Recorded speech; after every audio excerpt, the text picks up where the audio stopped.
بسم اللہ الرحمن الرحیم۔ انما المؤمنون اخوہ، مومن کا بھائی ہے، لہٰذا ایک مومن کو چاہیے کہ اپنے دوسرے مسلمان بھائی سے محبت کرے، دل میں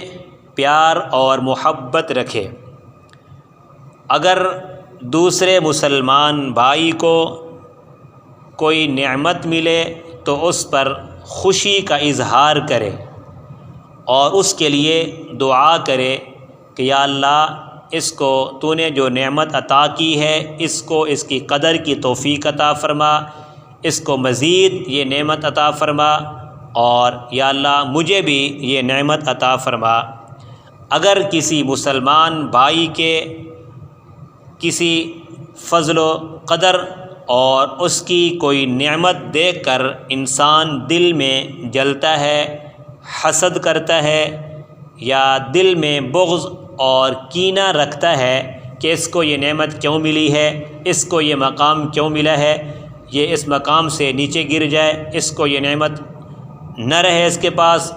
تو اس کو کہتے ہیں بغض اور کینہ، اور اس کی بہت بڑی نحوست ہے۔ اللہ کے پیارے حبیب صلی اللہ علیہ وسلم کی ایک حدیث ہے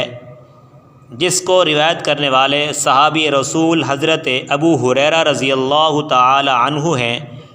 وہ ارشاد فرماتے ہیں، قال رسول اللہ صلی اللہ علیہ وسلم یعرض اعمال الناس فی کل جمعۃ مرتین یوم الاثنین و یوم الخمیس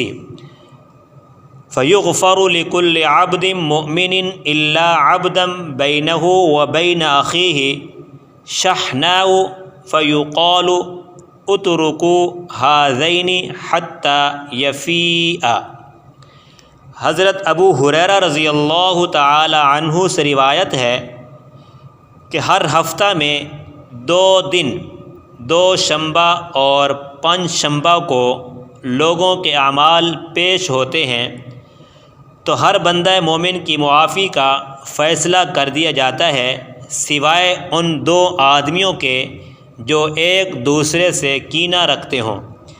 پس ان کے بارے میں حکم دے دیا جاتا ہے کہ ان دونوں کو چھوڑے رکھو، یعنی ان کی معافی نہ لکھو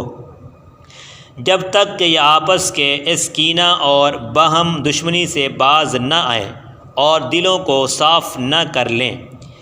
اس حدیث کی تشریح ایک دوسری روایت سے بھی ہوتی ہے جس کو امام منذری نے ترغیب و ترہیب میں اوسط طبرانی کے حوالے سے نقل کیا ہے۔ اس میں فرمایا گیا ہے کہ ہر 2 شنبہ اور 5 شنبہ کو لوگوں کے اعمال پیش ہوتے ہیں،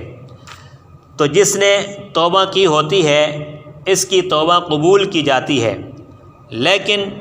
باہم کینہ رکھنے والوں کے اعمال ان کے کینہ کے سبب لوٹا دیے جاتے ہیں، یعنی ان کی معافی اور توبہ کی قبولیت کا فیصلہ بھی نہیں کیا جاتا جب تک کہ وہ اس سے باز نہ آئیں۔ اس مضمون کی چند اور حدیثیں بھی ہیں۔ ان سب سے یہی معلوم ہوتا ہے کہ جس مسلمان کے دل میں دوسرے مسلمان بھائی کے لیے کینہ ہوگا، جب تک وہ اس کینہ سے اپنے دل اور سینے کو صاف پاک نہ کر لیں، اس وقت تک وہ اللہ کی رحمت اور مغفرت کے مستحق نہ ہوں گے۔ ربنا اغفر لنا ولاخواننا الذین سبقونا بالایمان ولا تجعل فی قلوبنا غلا للذین آمنوا ربنا انک رؤوف الرحیم۔ تو میرے بھائیوں، بغض، کینہ، حسد یہ بہت بڑی بیماری ہے جس سے نیکیاں ضائع ہوتی ہیں، لہٰذا اس بیماری کو اپنے دل سے نکالنا چاہیے۔ ایک صحابی کا واقعہ بھی آتا ہے کہ وہ جب رات کو سوتے تو اپنے دل کو اپنے بھائیوں کے بغض اور کینے حسد سے پاک صاف کر کے سویا کرتے تھے۔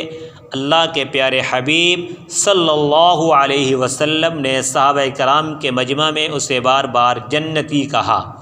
تو ایسا شخص جنتی ہے جو اپنے دل کو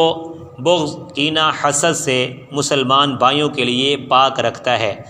اگر دل میں کسی کا بغض، کینہ، حسد ہے تو یہ ایسا گناہ ہے جس کی اللہ رب العزت معافی نہیں کرتے۔ اللہ ہم سب کو بغض اور کینہ سے محفوظ رکھے۔